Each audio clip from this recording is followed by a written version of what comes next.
It's just embarrassing. The Oprah interview, you can't even call it that. Has she no self-awareness at all, Kamala Harris?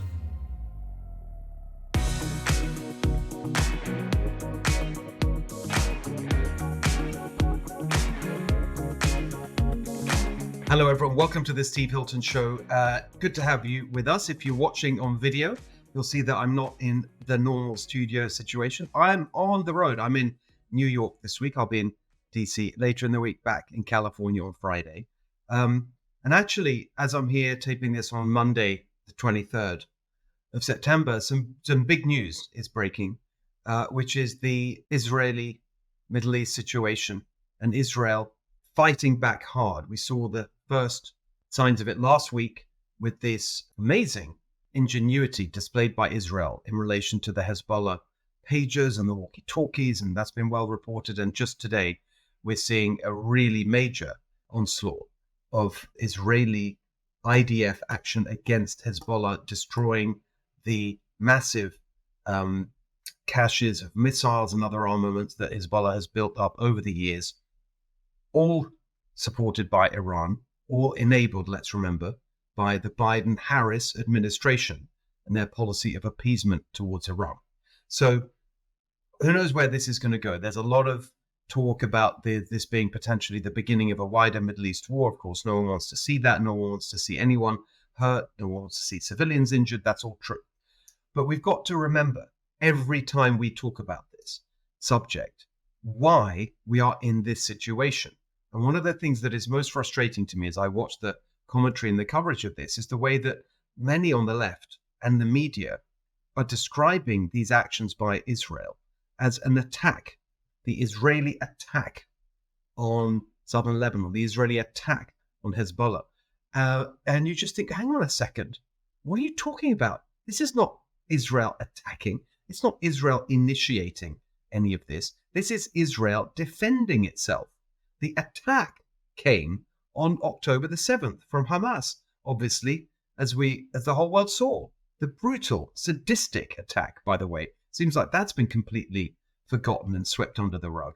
The sheer barbarism of the Hamas attack, that really was an attack, unprovoked attack on Israel. And then pretty much the next day, October the 8th, you saw the attack from the north, from Hezbollah, from southern Lebanon, which they basically control. They control Lebanon. And that was an attack, unprovoked, on northern Israel, to the point where thousands and thousands of Israelis had to flee their homes, had to be evacuated because it's too dangerous. That's been going on now nearly a year. And so when you see Israel responding in, I think, a creative and appropriate manner with exactly the kind of force that you need in order to deter people like that, then I think the idea that we describe this as an Israeli attack is outrageous. It's an Israeli defense action, and we need to support it 100%. The other thing that comes to mind as I see all this is just, for those who haven't been to the region, it's just also incredibly, the sense of menace that I think Israelis must feel. We have to understand that. I mean, I've traveled in the region. I've been to Lebanon. And actually, funnily enough, now you're hearing some of the reporting of where these Hezbollah arms dumps and their military organization have been based. These are places I've been to, the Bekaa Valley, for example. These are places in Lebanon that, we went there on a vacation. It would have been in the late 90s, lull in the fighting. They're beautiful places. And it's an absolute tragedy to see this beautiful country of Lebanon. Beirut, the capital of Lebanon, once considered the Paris of the Eastern Mediterranean. Amazing places, just completely destroyed by these terrorist groups that have taken over. These evil ideological zealots, these terror groups, funded and organized by Iran, have destroyed the country of Lebanon. So basically on its knees, just a totally collapsed and failed state because of Hezbollah and what it's been doing. And then you see and it's not enough for them to destroy their own country. Of course, they want to destroy Israel. And then you go to Israel, as I've been, and you see the fact that everyone is so close together there. the fact that Israel is surrounded on all sides by its enemies, and they know that these people want to destroy the entire state of Israel. And of course, it's just this incredible sense of vulnerability that is inevitable. And actually, to be honest, that's why when you see the strength of this response from Israel, and you've got all these do-gooders up in arms about it and saying it's disproportionate and all this kind of stuff. What are you talking about? All around the state of Israel, you've got people who literally want to drive Israel out of existence and its population into the sea, as they sometimes say. And so it's outrageous not to empathize on a human level with that, and then to support them in every single possible way we can. And that's why I find it so disgraceful that you see Kamala Harris still now in this election campaign, to the extent that she says anything at all about any of this. It's all just waffle. And it's always on the one hand and on the other, well, yes, we need to support Israel and its right to defend itself. But, and as is often said, when you have a sentence on anything of substance like this, and there's a but in the middle of it, you can basically ignore everything that precedes the but, that comes before the but. And that's really what she's saying there. Instead of just saying 100% clarity and conviction, of course we stand with Israel, period, end of story. No, it always has to be something showing some kind of political allegiance to the far left in her own party, because as we've said many times before on many different issues, she really is a classic machine politician, totally calculating, no conviction there. She'll say whatever is politically expedient. So at a time when we have this incredible, dangerous situation erupting in the Middle East with Israel, we have a senile president who's totally absent as far as we can see. I mean, it's literally the first cabinet meeting for a year or so, and it's Jill Biden who's in the chair. I mean, it's just, you can't make it up. So where is Biden? What's he even doing? And we had another, I mean, people don't pay attention anymore, of course, because he's not running. But I mean, the succession of absolutely humiliating, I mean, again, it's not gaffes, is it? It's just the fact that he's clearly incapable of doing the job. Just this weekend, completely out of it at an event with world leaders, just a total embarrassment and humiliation, clearly not the president. So at the moment, there's like nobody in charge. And then the prospect of putting someone in charge like Kamala Harris, who is just so weak and pandering and completely incapable of taking a strong position on this, is absolutely terrifying. So that's where we are as of today. We wish Israel the best. And of course, when you see the stakes rise in this way, where you see an international situation potentially explode, it's already exploded to a certain extent, could get a lot worse. It raises the stakes and reminds us, of course, how important our choice will be in the election in November. All right, joining us for California Corner here is Susan Shelley. Susan, there's been a lot of California news because, of course, it's that time of year when all the bills rush through the legislature and Gavin Newsom citing them like crazy. And quite a few of them are hitting the national headlines for, of course, all the wrong reasons, because it's California. Tell us about some of the ones that you've been keeping an eye on. Well, the governor signed another plastic bag ban, which is, aren't you glad that with all the homeless encampments and all the trash all over California that we're banning plastic grocery bags to clean up all the plastic in California? Now, in 2016, the voters banned the thinner plastic bags at the grocery store, and they said, but the thick ones that can be reused, that's okay. Well, guess what? Nobody's reusing them, and they're all in the landfills, and it's thicker, so it's more plastic than they intended. So this bans the thicker plastic bags, and I guess now it's bring your own reusable bags or paper. So they're just making the grocery stores just crazy. So the reusable ones are now about everything. It's just paper. Just paper. You can use, if you have your own reusable, like vinyl or whatever, grocery bags, you can use your reusable ones. But they're not going to give you a plastic bag in the grocery store ever again. I mean, it's just, look, by the way, I should just say, I care about the plastic thing. I do care about the oceans. I don't like this, that's all true. But it's just like with so many things these days, almost everything, I would say, even when they start with a kernel of something that people could agree about, they just go all the way to the extreme left with stuff and make it ridiculous. And why can't, it's so frustrating. I didn't realize that it was the reusable. I did read the story. I mean, I think we may have even talked about it, that the original ban was totally counterproductive, ended up in more plastic being used.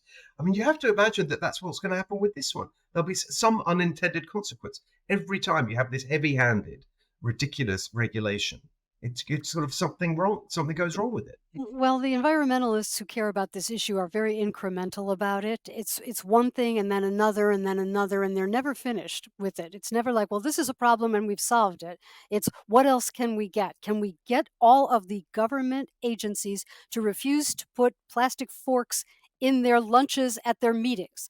And they want a regulation on that. And it's very annoying because if you go back and you do the research on what is causing all the plastic in the ocean, a lot of it is coming from fishing boats, not Yes, American fishing boats. So we can yes, regulate yes. all day long plastic bags in California. That's not what's causing the issue in the ocean. So, Exactly, it's such a good point. Exactly. But this is what the kind of virtue signaling left is all about these days. These gestures that make people feel good without actually solving the problem. I mean, and the other aspect of this, of course, is like, why? I mean, okay, fine, you can say it's a problem we can deal with, but why? Well, there's so many serious things going wrong in California, and that's, I think, what's so frustrating to people, that you get this avalanche of bills like every year, like 1,000 new bills, and yet all the problems get worse. I mean, the joke that I made on X this morning was this is where we've got to with California Democrats. They're making it, they've legalized shoplifting as long as you don't use a plastic bag, but then they're really going to get you. and You it's know, the death penalty. that's right. So take what you want, $950 a day. That's all fine, but don't you dare use a plastic bag to carry it out of the store. But by the way, that's not a joke. I mean, they're against Prop 36, which we've discussed. Yes, They Gavin Newsom and most of the Democrats are against it. Prop right. 36 reforms Prop 47, which put in the, you know, 950-day limit. You can take what you want as long as it's not in a plastic bag. Yes. It's just ludicrous. Well, there are some Democrats who are in favor of Prop 36, and the polling that has So, come out, oh, it's amazing. 71% in favor of the voters. And so that's uh, the politicians who are not on board with that are going to pay a price for it, I It's think. really embarrassing how out of step they are. And what was really interesting, the detail of that poll is the PPIC, wasn't it? Public Policy Institute of California. And I just saw today actually that someone published the breakdown around the state. And what was really fascinating to me was LA County, because they were looking at that poll. They didn't, I don't think, in that poll specifically test the Gascon race, Gascon Nathan Hochman for LA County DA, but they were wondering what the uh, views on Prop 36 could tell us about that race. Turns out that in LA County, the proportion in favor of Prop 36 is exactly the same as across the state, which is really interesting if you think about LA County being, on any measure further to the left than the rest of the state. And yet on this crime issue, it's the same percentage, 71% in LA County in favor of Prop 36. There have been some activists who have tried to argue that the crime statistics are down, that it's exaggerated, that the problem is made up by conservatives. But if you go into a store and everything's locked behind plexiglass, that's not for no reason. That's real. And it's very discouraging to people. It makes you feel like you're living in a place that's not safe. And guess what? You are living in a place that's not safe. But it's okay because he's banning plastic bags. You'd think that if he had any common sense or any political sense, he would just say, look, these are all worthy measures, but we have some serious issues. We're going to focus on them and not open himself up to these, headlines and mockery across the country, which is what's happened with this. Exactly. Well, I think the polling has gotten to him on the issue of benefits for illegal immigrants because he has vetoed two bills that would have expanded the rights or benefits for illegal immigrants. One was the down payment assistance program, opening that to people without regard to immigration status. He vetoed that. And then he just vetoed AB 2586, which would have allowed undocumented immigrant students in California's community colleges, the CSU system, and the University of California would have allowed them to take jobs working for the state, and the state would be their employer. They'd be able to take jobs on campus. But that violates federal law.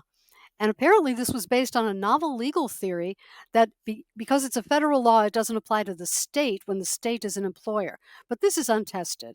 And the governor vetoed it because he said that state employees who hire these students to do jobs could be subject to criminal penalties in the federal system. So he vetoed that. He said the courts have to straighten this out first. But it's really interesting that I hadn't seen that second one, but now we've had two in a row where actually the veto, welcome as it may be, is for sort of sneaky process type reasons Yes. rather than taking a clear moral stand, which any normal person would. Which is sorry, it's just not okay for Right. in the first instance for hardworking taxpayers in California who cannot afford to buy a home because it's been put so far out of reach by Democrat policies. You're going to take those taxpayers money from those taxpayers and hand it to illegal immigrants so they can buy a home. It's just not right morally, ethically, on any kind of measure. And the same with this one. But he's not actually taking that kind of stand. He's No, trying to he sort of didn't. sneak his way through it in order not to offend the far left. Right. And frequently he signs bills that are flatly unconstitutional and he doesn't care and he makes people go sue and pay all the legal fees to fight it in court and then eventually they win, as was the case with that First Amendment violation, the law that said doctors can't discuss anything with their patients about COVID unless it's approved by the CDC, which is flatly unconstitutional. But somebody had to go pay legal fees to prove that. And then the other one that's just got a huge amount of attention nationally is this ban on jokes, basically, the ban on parodies. Uh, You know, if you can banned you jokes, we'd have no one in the legislature at all. They'd all be banned. So he again opens himself up to another joke from me, which I put out there, which is that they're legalizing crime but criminalizing jokes. That's where we've got to. But can you just explain it in more detail because you always get us into a really precise spot on these things. It's got a lot of attention. This is the AI thing, and there were three of them. What exactly is going on? Well, he's trying to ban deep fakes. The idea is that because AI is going so fast and it's getting so good, it can imitate somebody's voice and you can create a video and put it online that sounds like someone like Gavin Newsom is saying something that he never said because it's a computer generated AI copy of his voice. So there are three bills that he signed. One is AB 2839. This allows a judge to order an injunction to demand that something is taken down off the internet. Or if you don't take it down, you have to pay damages. So what that means is you can call a lawyer and the lawyer can go after whatever you don't like on the internet and cause you legal fees and problems, and then it has to go through the court system like they don't have anything else to do to decide to take down a parody. That's AB 2839. I can't imagine that that survives court challenge. Next one is AB 2655. This allows anyone to complain to Facebook or Twitter or YouTube about a deep fake, and then if the platform doesn't take it down within 72 hours, the platform is in violation of the law. That's like a heckler's veto. Anyone could complain about anything and get it taken down because these companies won't want to be in violation of the law. They won't want to deal with it. They'll take it down. So that's a heckler's veto for censorship. I can't imagine that that would survive. That's AB 2655. The third one is AB 2355, I think it is, and that would require political campaigns to disclose the use of AI in their advertising. So, for instance, if one candidate creates an AI voice of his opponent saying something that the opponent never said, you would have to disclose that somehow in the advertising so that people would know it wasn't really that person's voice. That one will probably survive. Those are the three. Is it correct that this is what some of this, I don't know all of it, was prompted by Gavin Newsom himself, responding to something Elon Musk posted, or what Yes, was this about? there was there was a parody video of Kamala Harris. She was talking about her record and how terrible it is, and then there were all these video clips illustrating how terrible her record is, and she was proudly proclaiming this terrible record, and it was an AI voice. And of course it was satire. Obviously, it wasn't really her Obviously, saying yeah. any it was just obvious. It would fool no one into thinking it was really her. Well, Gavin Newsom posted on Twitter that this shouldn't be legal and he's about to sign a law to make sure it's not legal. And he did. Now, if you actually look at the text of the law, I'm told that it says parody is specifically exempted, So that particular thing wouldn't have been. But here's the problem. When a government official with a lot of power comes down on you and says, "We're going to make what you're doing illegal," that's a signal that he's going to cause you problems. So if you have any business before the government, if you're in a regulated industry, if you work for a regulated industry, they can get you fired. They can get you canceled. They can cause you all kinds of grief if the government gets mad at you. This is tyranny. This is not freedom of speech. This is tyranny. The government Yes. can't abridge the freedom of speech. Full stop. They cannot abridge the freedom of speech. And that should include the kind of jawboning where they just try to intimidate you into not speaking at all.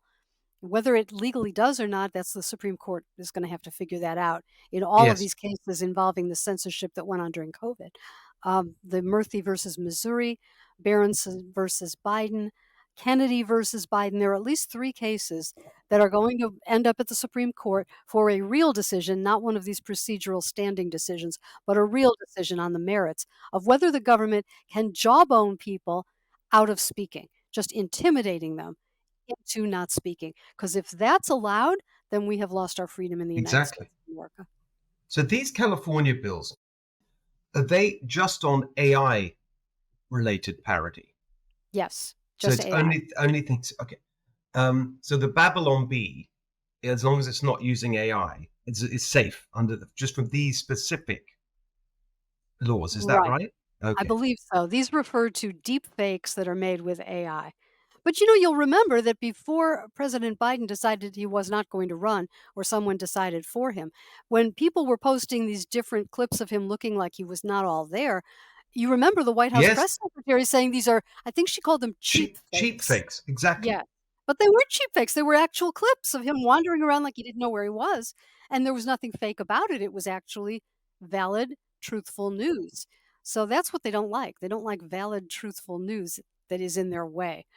It's a classic example where there is something. I mean, it's interesting because I was on a radio show, a conservative radio show, at the end of last week talking about this, and I was asked about it, and I said, "Oh, it's all ridiculous," and they're banning jokes and whatever. And then one of the people on the show who's actually pretty conservative says, "Yeah, but there's an issue here, and we don't want political candidates being completely kind of misrepresented and so on. So you've got to have some kind of regulation." So I don't know what's the answer to that. I don't think you have to have some kind of regulation. There's no regulation on what they can say in their campaign mailers. All that's required is disclosure of who paid for it. But you can send out a campaign mailer that says the earth is flat and there is nothing anybody can do about it except comment on it and point out, well, no, the earth is not flat. And you can say my opponent thinks the earth is flat, and that can be a lie, and that's not illegal. That's free speech in America. Yeah, and I think that's right in terms of the campaigns, the one that says you have to disclose it. I mean, if you are actually trying to be deceptive, and you're genuinely trying to create a false position, a fake position, and put someone's words in someone's mouth in a way that isn't obviously a joke, then that should be disclosed. I think that's right. Um, but these other ones, like anyone can complain about anything. And so again, with these bills where you're a judge, so that you can go to a judge and say, take something, and you've been Take something instructed down. to take something down. That feels Right.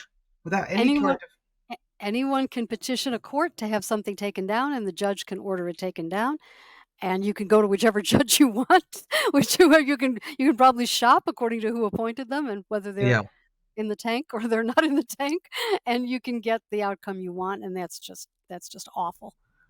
And also, I think it's in keeping with the general approach to AI, which we're seeing from this ruling, class now in California, the supermajority in Sacramento, which is they're leaning into just this very heavy-handed regulation, and that's just their instinct. And so I mean, I'm not an AI expert, but I've run a tech company, and so I've read some of this stuff, and I just think it feels wildly impractical.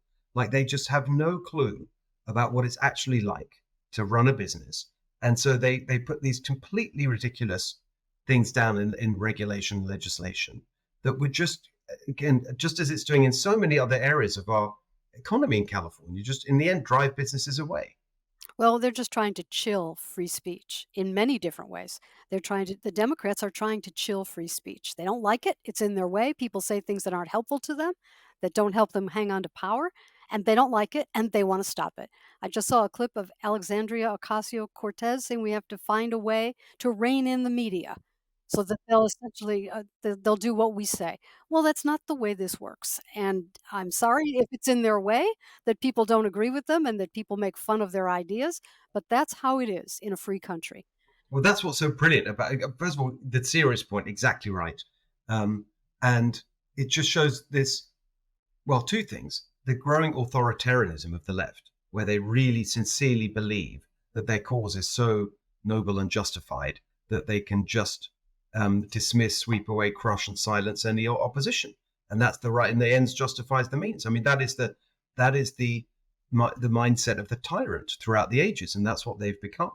Um, but the other thing that's sort of funny about it is that, of course, in the end, you can't keep people down. That's why I always say I'm optimistic about America, because you can't keep Americans down, and they're not going to stand for this. And so immediately after this thing was signed, I saw, for example, Elon Musk, reposting the very ad that prompted all this in the first place, saying, "Come and get me." So I just think that's how it's going to be, and good for him. Absolutely. Well, it's good to have all the money in the world because you can pay the lawyers when they when they come after you, and they have come after him. The Exactly. federal government has, I think, 6 Oh, separate actions that are all bogus against him. All this lawfare to try and tangle him up, and it's all because he bought Twitter and he yep. allowed free speech in America to return. It's shocking that it wasn't there before. It's shocking what went on during the COVID pandemic and the Yes. 2020 election with the censorship and the government lying to us. The government And it lying to really us. was. And I mean, it's well documented, and we should never. I'm really glad you brought that up, because there are so many disgraceful things that happened under the guise of of sort of fighting the pandemic, that we just shouldn't move on, actually, until we've had real accountability. And we haven't really, for some of that Right. censorship. I mean, there is, as you say, there are lawsuits going on, but there's the Supreme Court. One of them went to the Supreme Court, and there was really bad ruling on that. But you've got it just, and I think it's more broadly. I mean, first of all, on this particular issue of the censorship, you absolutely had the White House working with, this sort of network of what Michael Schellenberger rightly calls the censorship industrial complex, including the Stanford Internet Observatory and all these different NGOs, 3 or 4 of them. I remember doing a thing on my show about it, and they were, specifically on COVID, for example, they said proudly in a progress report of their, I can't remember what they called it, the election integrity. That it went from the whole censorship started with foreign interference in 2016, and it moved into domestic. After January 6th, it was domestic extremism, and then COVID, and it was just all lumped together. Anything they didn't like, and specifically on COVID, they were bragging in their progress report of censoring and suppressing. I think that was their word. I remember the number: 66 separate COVID narratives that they didn't approve of, and the one that stuck. I mean, okay, some of them were crazy, but as you say, people have the right to say crazy things. But one of them was questioning whether the vaccine would make money for big pharma. That was one of the reasons it was being pushed by the government. That is a completely legitimate point to make. And the idea that the government is censoring people from saying that or even asking that, just absolutely horrifying. I don't think we've had nearly enough scrutiny of that. I mean, that was okay 4 years ago, whatever. But like, and just with all the broader point is on the pandemic generally. Like, where is the accountability for all the people who pushed, even against the knowledge we had at the time, all these things that didn't work, the lockdowns and the school closures and closing churches and all of that stuff. I mean, I don't think we've had a proper accounting of what happened, and real, people being held to account for the decisions they made. You're absolutely right. And one of the most egregious and obvious problems was what happened with the scientists who did the Great Barrington Declaration. They were premier, top of their field, finest institutions in the world, epidemiologists, and the government went after them and tried to tar and feather them professionally, and get them censored and deplatformed from the internet so that we couldn't hear what they were saying. What were they saying? They were saying what the government was doing was not valid, that there was no reason for lockdowns, that this would be more damaging. And And they they were were right. right. They were 100% right. And actually, the one I mean, again, a subset of that we haven't had satisfactory conclusion to, just because someone I know very well, Jay Bhattacharya, from Stanford, I was the first to put him on TV to talk about all this back in March 2020. That's what I always say when this subject comes up. When people say, "Oh, well, yes, even if you turned out to be right in the end, at the time we didn't know, and it was the fog of war, and people were just, taking the precautionary principle, blah blah blah." No, that's not true. Right. In Correct. March 2020, I did sort of a whole thing on my show about how the lockdowns were counterproductive, contrary to the science, that this disease, this virus, was because it was engineered to be, let's be honest, was much more contagious and transmissible than anything we'd ever seen before. None of these things would work. The masks are pointless. The lockdowns are pointless. The social distancing, it's all rubbish. And we should protect the vulnerable, which is what the Great Barrington Declaration was all about. Jay Bhattacharya came on to talk about it and so on. And for that, it's not just the government, Stanford University literally suspended him for 6 months with an investigation into how he was putting out falsified, just disgusting treatment of him by what's supposed to be one of the world's premier learning institutions, just behaving in an absolutely appalling manner. They never had any accountability. I mean, in the end, they admitted it was all totally bogus and they apologized, but they had never really been held accountable for what they did to Jay specifically. They They launched should. internal investigations into what for him for telling the truth and for bringing real science to the public. Outrageous. And a medical ethics expert, Dr. Aaron Kheriaty, was fired from UC Irvine for raising ethical questions about the vaccine mandates.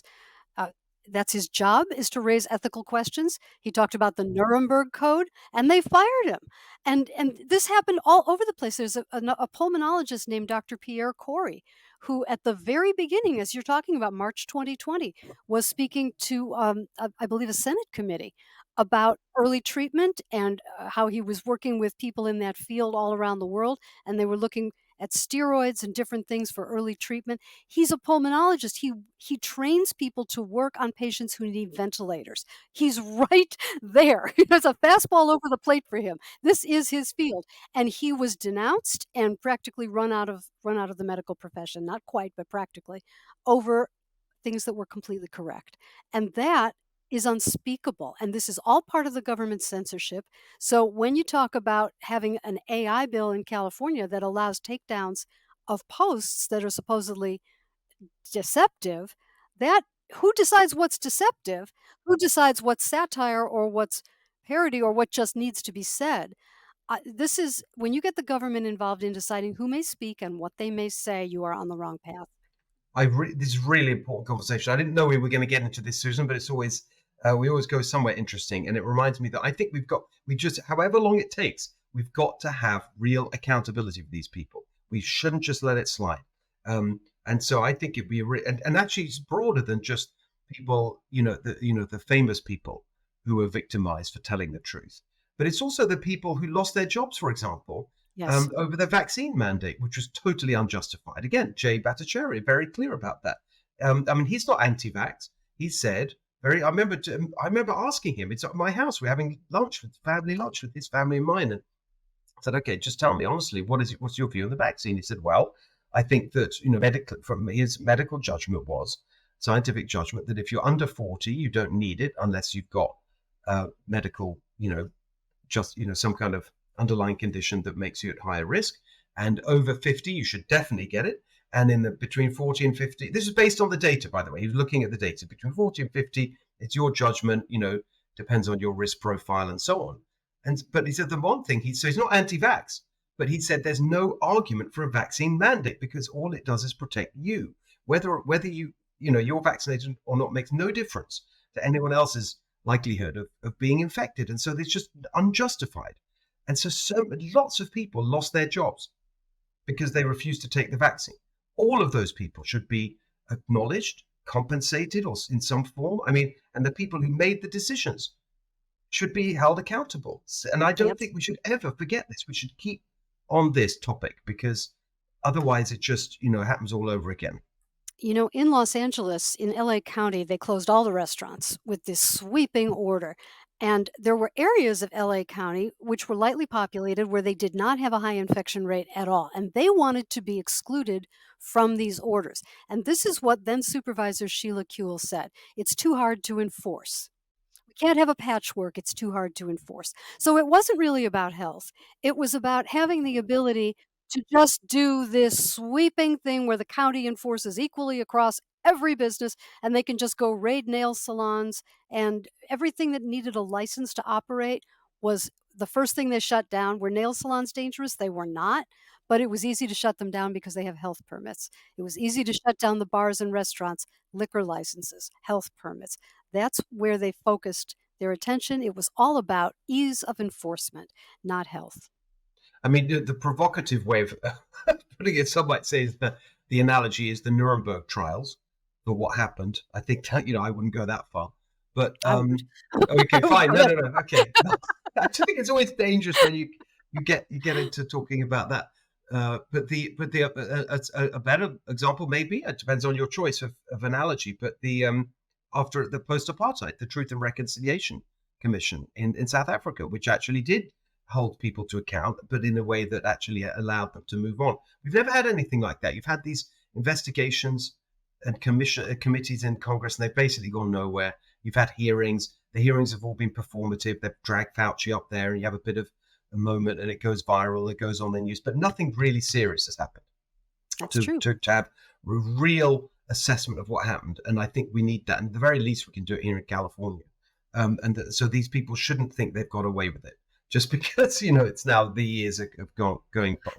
They're writing books, they're making a fortune, and it's not justice. Yeah. All right. Let's just close with one other thing, which I didn't know about at all. We were just chatting about it before we started the show, which is coming back to California. This year's ballot. And by the way, just for our audience to be aware, we've agreed we're going to have a special episode in a couple of weeks where we're going to do a voter guide.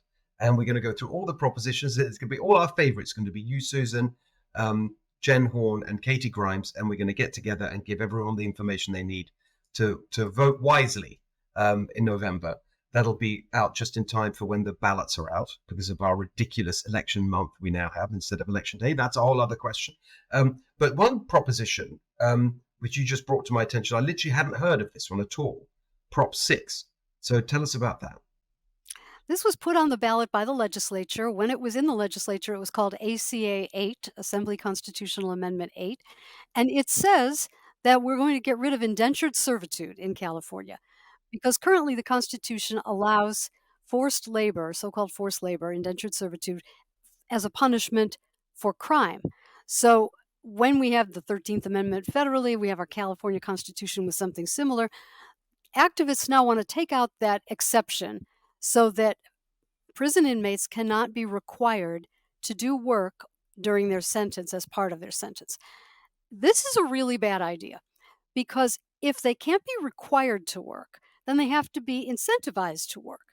And the main way you incentivize people to work is by paying them more money. So currently they're paid less than $1 an hour, but this would open the possibility, according to an analysis by the Senate Appropriations Committee staff, this is not me saying this, it opens the possibility that court decisions might fall, which have said in the past that you don't have to pay minimum wage to prison inmates. Those might fall if we Oh, come change the Constitution. It opens the possibility of billions of dollars a year, ongoing expenses, paying prisoners minimum wage plus all the payroll taxes and the rest to work in the Oh, prison. come on. Right now, about 1/3 of prisoners have jobs in the prison, running the prisons. If they don't do the work, cooking, cleaning, landscaping, whatever else, to run the facility, if they don't do the work, then the prison is going to have to bring in outside labor. One way or another, it's bad for the taxpayers. But the interesting thing is, no one's really talking about it. No, I didn't Um, even wasn't aware of it. the activists are positioning it as slavery reparations, that this is a vestige of slavery, to say that people who are inmates can't refuse to work. They can be required to work, and that's slavery. But it's not slavery. It's not Of course, slavery it's not by any slavery. definition. You're not That's what owned they're by the government. You're just you're paying the price for the crime that you committed. I mean, it's just. But the other point about this is it. I mean, it's not just. It's the work. I mean, often it's part of the rehabilitation, which is the whole point of jail, right? Which is to get Right. someone back into a mindset and a set of habits, so that when they're released and they finish their sentence, they don't reoffend and can live a normal life as a responsible citizen. And working in prison is part of that process, often, isn't it? Well, you would think so, but the activists are saying that the work is separate from the rehabilitation. They're saying there are rehabilitation classes. You can take a class in rehabilitation, and that conflicts with the work schedule. So they can't do both, which makes no sense at all. Oh my Because, God, it's because so insane. everybody in the real world works and goes to school and pays taxes. It's so offensive to tell the taxpayers, you have to work, you have to pay taxes so they don't have to work in prison. This is just not going to fly with the voters, I'm pretty sure.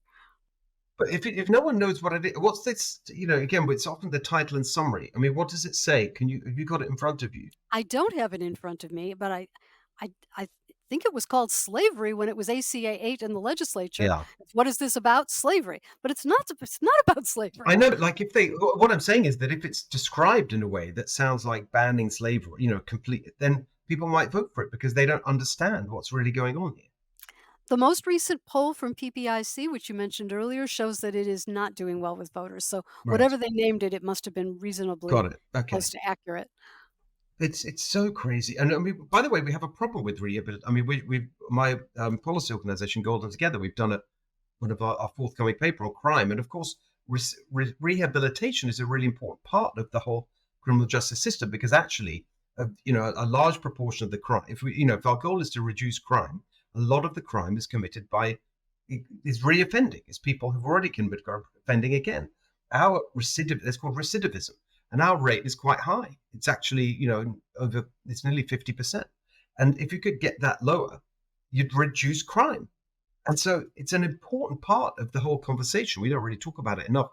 And I was actually up in the northern part of the state the other week talking to someone who's an officer at one of a big jail there, Pelican Bay.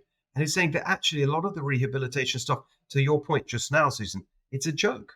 The classes and all this stuff. And there's no sanction if you do anything wrong. It's like go in the room and sort of pretend to sort of talk about and it's all the kind of touchy-feely aspect of it. But I'm not saying there's no place for that, but you've got to have something with a bit of discipline as well, because that's what turning your life around means. It's not easy. And it feels like this is another step in the wrong direction. Well, if we're going to put money into programs to help people, it would be nice if we put them into programs to help people who didn't do anything to anybody, who are just doing the right thing and trying to go to school and trying to get themselves ahead. And, where's the assistance for them? And why are we so worried about people who have been violent criminals and have hurt people? And we're going to spend all of our resources trying to coax them not to be mean? I don't know that that's practical. Well, and it doesn't work. I mean, the numbers the way they're doing it now are really poor. Like I think and they're very, very reluctant to give out the data. So there's very poor data in the whole area. Like I think the latest data is like nearly 10 years old, 7 or 8 years old, for example, which is itself interesting that they're not giving out the data.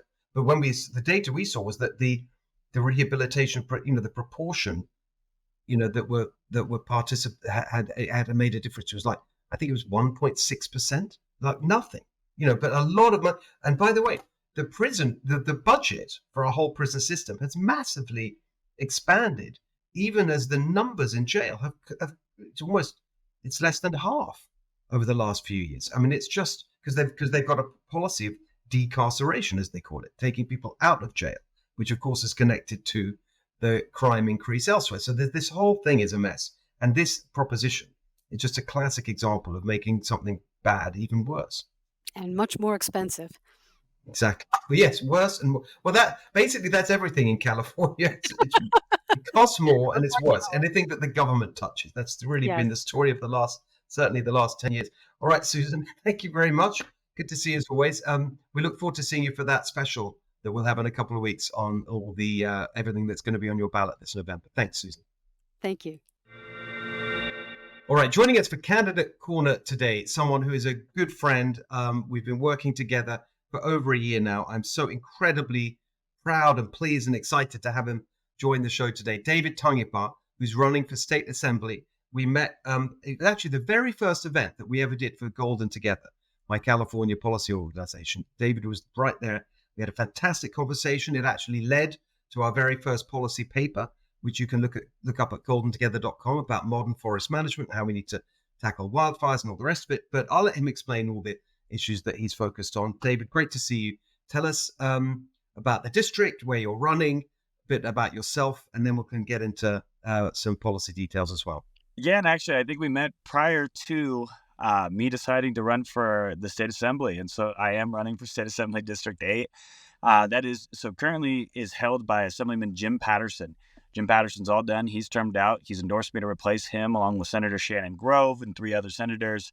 Jim Patterson, along with 13 other assembly members as well. So we have a majority on pretty much both sides that are supporting us. Assembly District 8 really includes North Fresno County. So it's Fresno County, Eastern Madera County, all of Mariposa, all of Tuolumne, Eastern Calaveras County. The only part that's not in it is Copperopolis.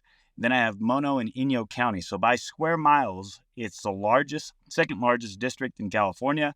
The first one is actually District 1, but District 1 has a lot of federal land. This one actually incorporates, it really borders the entrance into Las Vegas and goes all the way up to the Calaveras and Amador border. So it's a very long district. I've put over 60,000 miles on my truck since we've started. It was a brand new truck. And just been working. And we continue. We made it past the primary pretty well. And we won the home county, which makes up almost 70% of the vote by 8%. And we just, this is the fourth quarter before we get to the election in November. People will have their ballots here in California in just about a week and a half. Mm-hmm. Fantastic. So you basically got a big part of the Central Valley around Fresno, and then you go up into the Sierras, the foothills, and the actual Sierras all the way to the border. I mean, it's so you've got this incredible mix of the sort of beauty of California and the energy and industry of California, particularly the agriculture industry, which we've talked about a lot. Before we get into some of those things, tell us a bit about your story. You've got such an interesting story. And I just love the way you think about America and being here. And it just really connected with me as well. So I think our audience would love to hear a bit about that. Well, it's just like how you and I connected. I got to hear your message of you coming here as an immigrant, but it's the only country in the world that you can actually immigrate to and then say, I am an American. Even if I immigrated over to England, I can't tell people I'm English. They'd look at me like I was crazy. It's the same thing. My mother immigrated here from the island of Tonga. My father was an old Navy vet, and we always know about those Navy guys find those island girls out there, and they kind of have that secret family. Well, I am the product of a secret family, and my name's David Tangipa. And I've but grew up in right on the outskirts of Sacramento County. So where McClellan Air Force Base was. And so a lot of people remember back in the 90s, they reduced the military budget by about $200 billion, which led to closures all over the United States. And North Highlands, McClellan Air Force Base was one of those closures. And with that, I remember asking my father, who used the VA there for his own medical services. My grandmother used the VA there as well. What happened to all of my friends, and why is everything all boarded up? And he said, well, that's what happens when people are making policy and they don't really care about you. And then I really focus, and I would talk to my mother all the time. And even though we grew up in pretty poor conditions, I remember often that we would always go down to our church, or we would go to these different community events, and we'd wait in the food lines.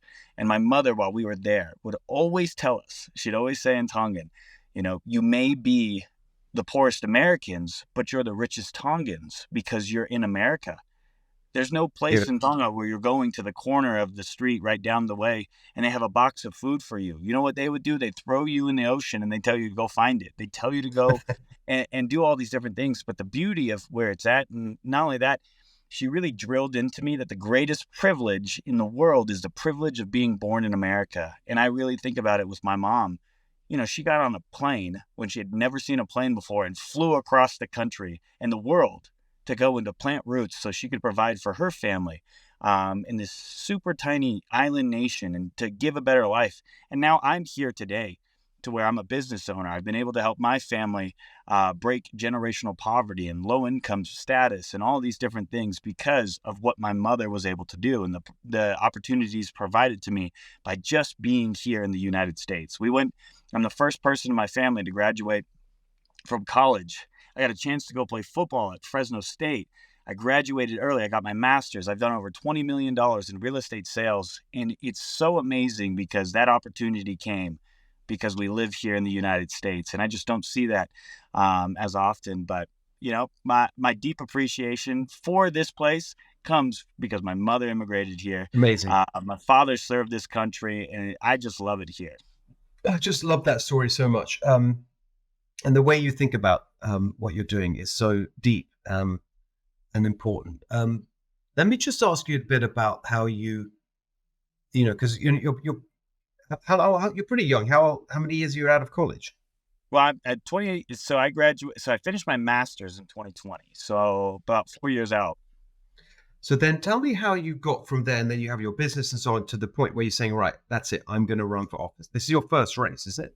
This is my first race, yes. But I've been fairly familiar when it comes to it and just working in it. And it goes back to when they shut down the airbase. Again, I remember my father saying, well, that's what happens when people are making decisions and they don't care about you.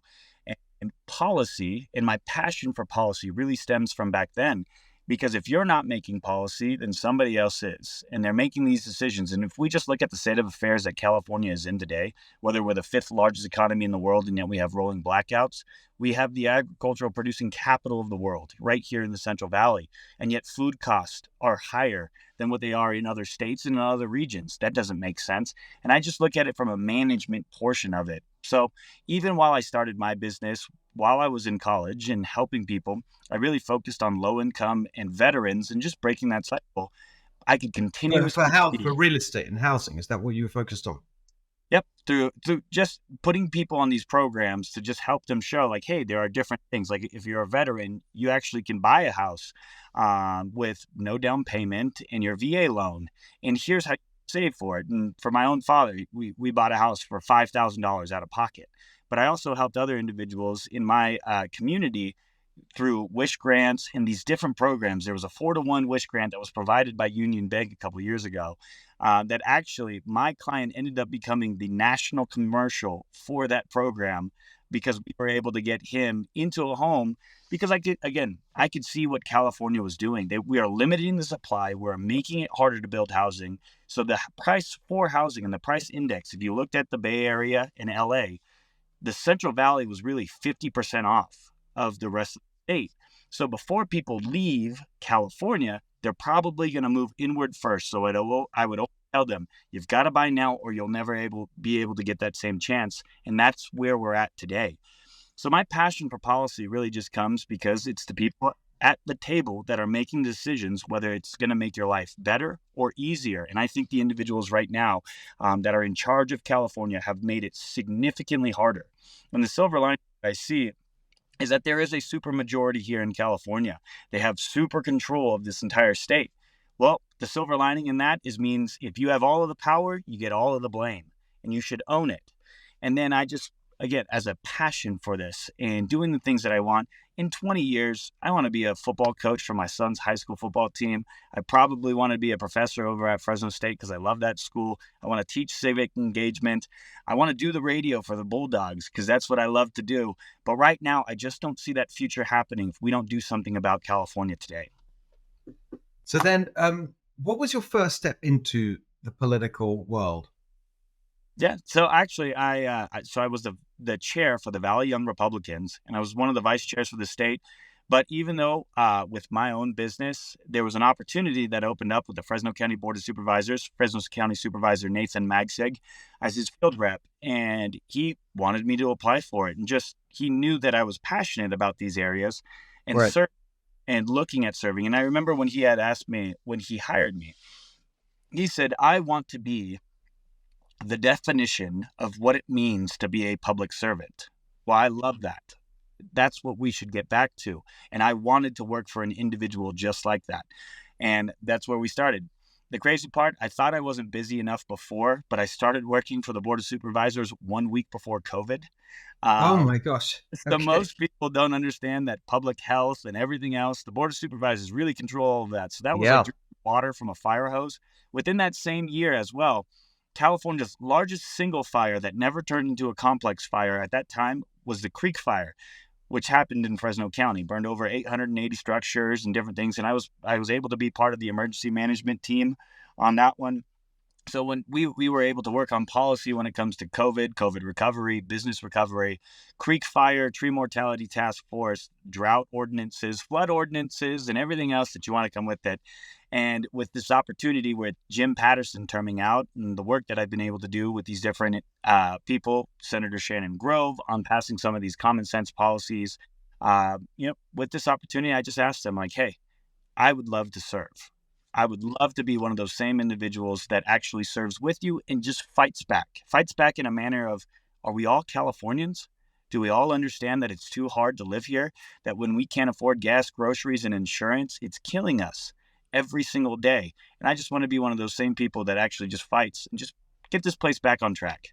So tell me about the your attitude, because one thing that really strikes me, and right from the beginning, was that you've got this very kind of strong, kind of practical problem-solving attitude, which I love. But you've also got a very kind of strong point of view about the system actually, and Sacramento, and how it's, how it operates. And what you just said, fight back. And when I've been talking to some other candidates, and some current members actually who I really get along with, and I see the same fighting spirit. And one of the cool things that one of them said to me was, right now, it can feel a bit like, there's not enough fight back going on from the Republicans in the state assembly. But after this election, if all goes well, we're going to have a whole bunch of us who are real fighters. And he went through some of the names. And one of the names, to my delight, that he listed was yours. He said, we're going to have David there. It's going to be great. So I just want you to talk a little bit about that, like your sense of what, not so much at this point, the policy stuff, but like the attitude that's missing from Republicans in Sacramento. Well, people are looking for strong leadership, and Steve, you and I have talked about it. I mean, you used to host a show called The Revolution. But today, a revolution in a world full of liars is just telling the truth. And it's the truth in the state of affairs that California is in today. There's been one party rule. They've had control. We're in a $72 billion deficit. But not only that, we've got major, deep internal issues that a lot of people don't even see. I mean, I'm talking about it today while I'm out here meeting with a bunch of people on my campaign side of things. One of the things that really, when I say fight back, I think about what Senator Shannon Grove tried to do last year when it comes to just making child sex trafficking a felony here in California, a serious strikeable offense. And she faced backlash and vitriol and blaming and all of this just to make child sex trafficking on the same level as arson, robbery, and burglary. And so when I'm telling people that I want to fight back, I'm the one who's more surprised right now that the American Revolution started because of a 2% tax on an English drink. I mean, Steve, it's probably your favorite breakfast drink. My favorite, exactly. My tea. Here it is, my cup of tea. And yet now we can't even get people to go to the Capitol to fight to make child sex trafficking a felony. That even today that we tried to make a second iteration of that same bill, we were able to get it done, though. And we were able to get it done because this is how I talk about fighting. I was not going to allow these individuals on the California Public Safety Committee for the Assembly to just walk out of this meeting and let the bill die. So we created a public pressure campaign, and we highlighted, because if you don't take a position on child sex trafficking, you took a position to us. These videos and these different marketing techniques that we were able to do educated over 4 million people. 90,000 people wrote to the governor's office, and he forced it to the floor.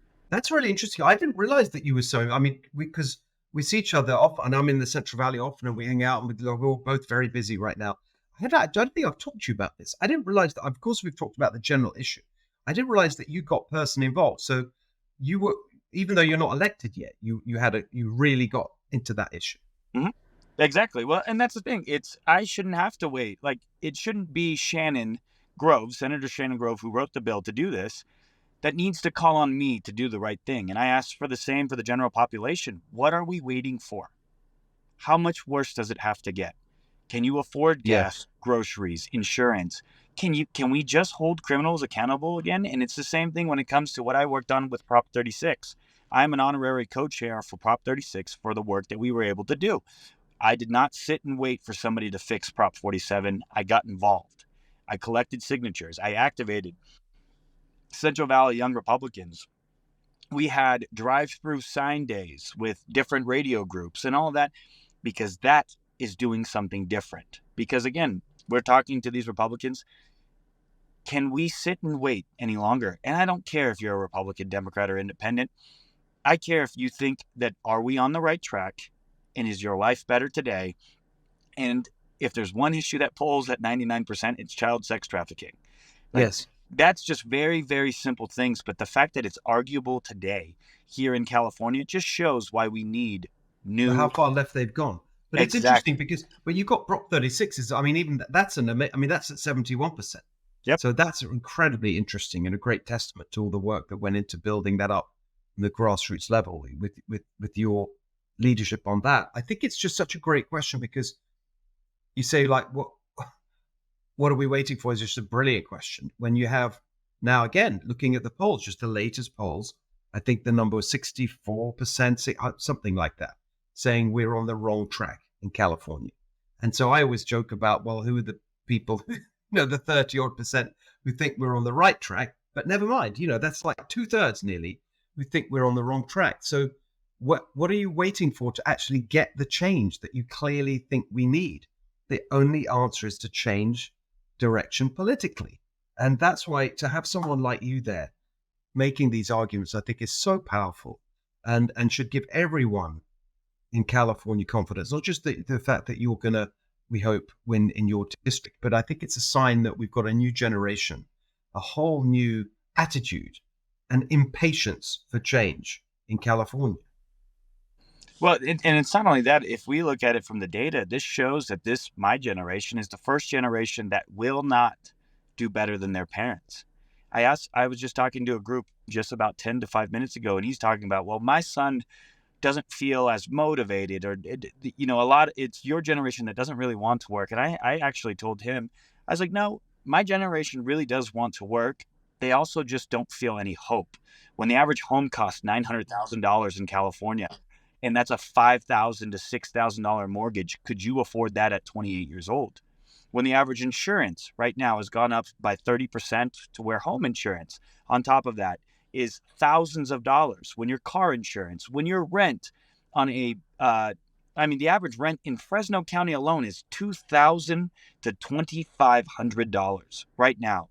If you were in that same position when you were 20 to 35 years old, could you afford it? Exactly. I mean, this is what's insane. I mean, these are numbers that are just, it's like a sort of joke when you think about it. And then you add on to that the utilities, which are the highest in the country. Yeah.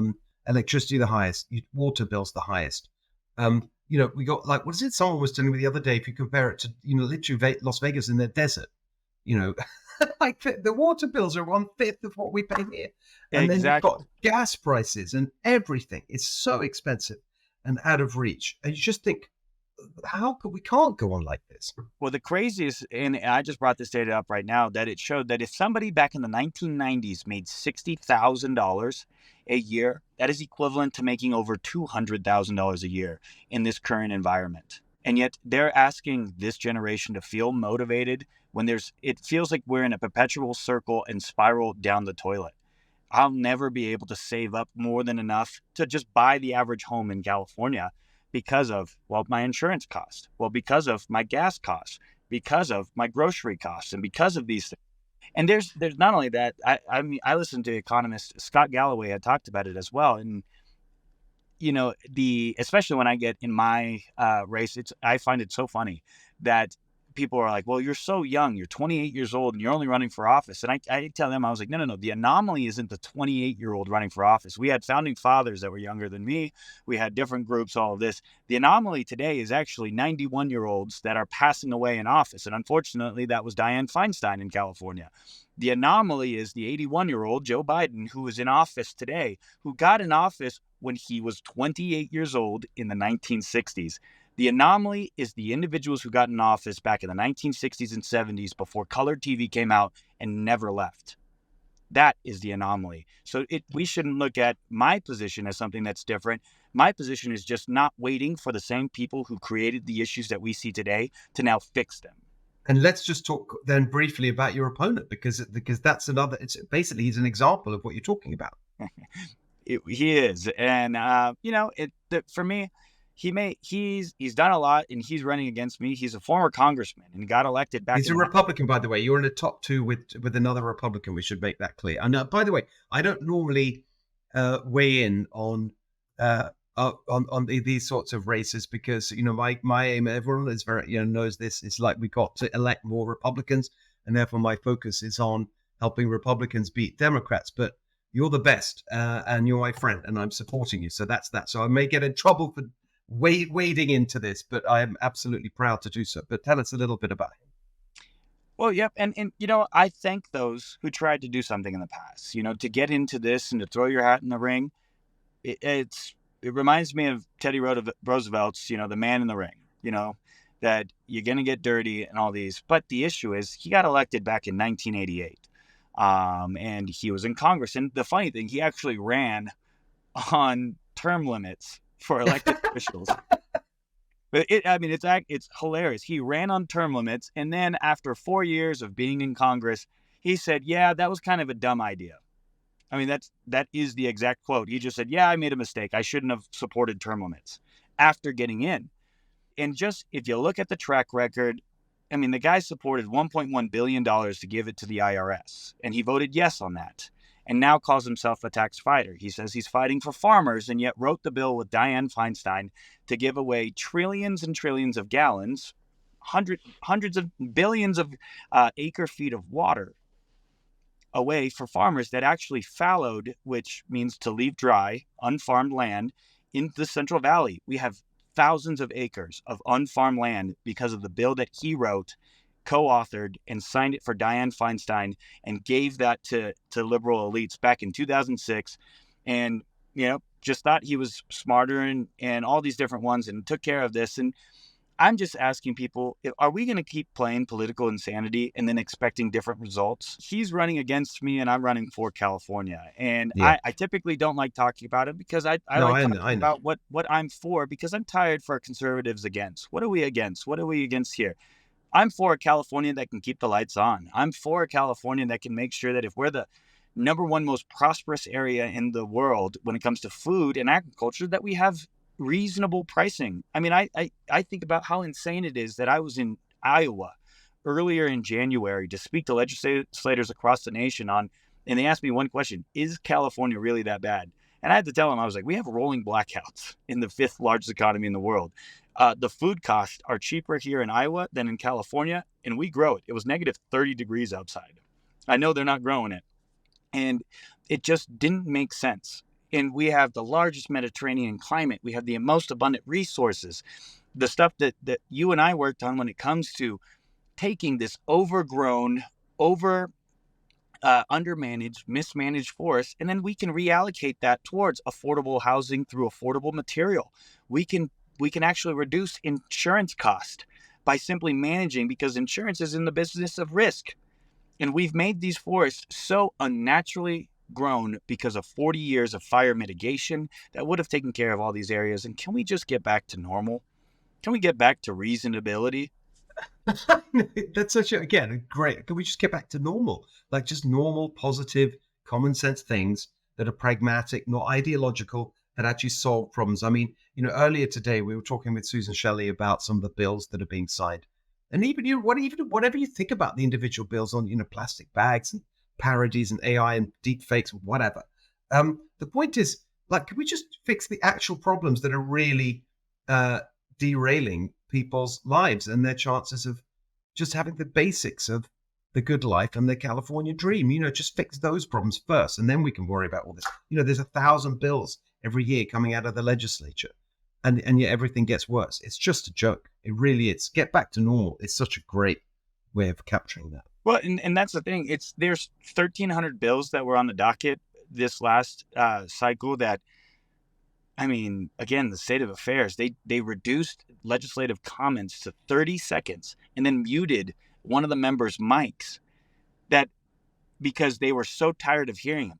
Do they not understand that we dictate 500,000, 40 million people collectively together, and they believe that it's worth only 30 seconds of their time to create laws that change their day-to-day lives?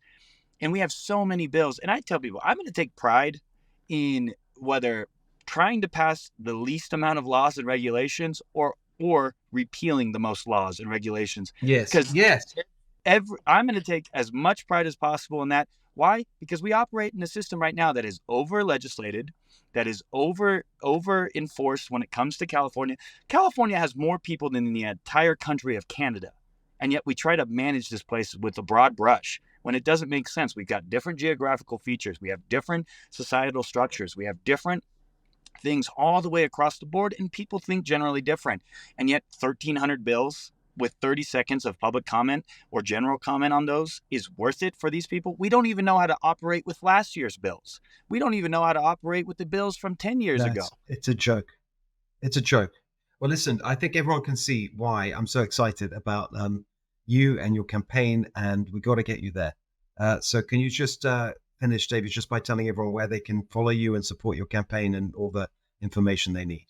Well, it's an easy way. I know my last name's sometimes hard to say for a lot of people, but it's Tangipa, Tanga IPA. I do have a campaign beer if anybody's interested in that, but that's just to have some fun with it because it should be fun fighting back for California.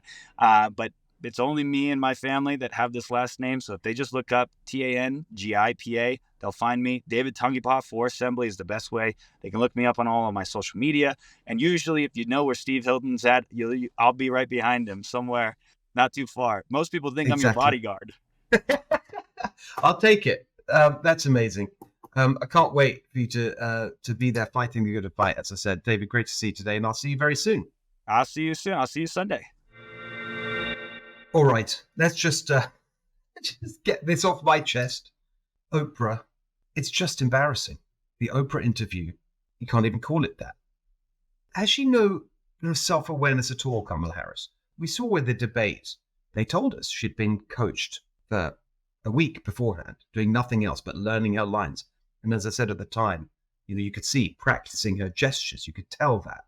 Her facial expressions, all of that had been rehearsed like she's an actor. But she's doing it all the time now. And the Oprah thing, this is incredible, kind of hammy, oh, we're great, we're Americans, it's just, sorry, it's not okay. This is a presidential election. We're choosing someone to be at the helm of the most powerful government in the world for 4 years. And you can't answer basic questions without going into these ridiculous, long-winded, meandering, kind of platitudinous verbiage. And even Oprah Winfrey, who's the whole thing is basically a campaign event, even she has to step in and save you because it's so embarrassing that you can't answer the direct questions from the audience. And half the audience themselves, just these, just the usual parade of celebrities and Hollywood suck-ups, as if that's going to persuade anyone. I mean, the whole thing is just such an insult to everybody's intelligence. I mean, you can't be serious. And then not just the complete emptiness of the Harris campaign, but the total implausibility of some of these things that she's now saying. For example, in Oprah, where she's going on about guns. And Oprah asks her, well, you said the other day that you own a gun. I didn't know that. And, talk about that.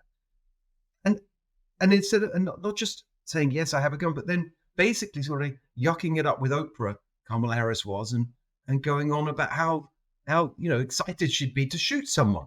So she's gone from not that long ago, forced gun confiscation to, yeah, I'd shoot someone.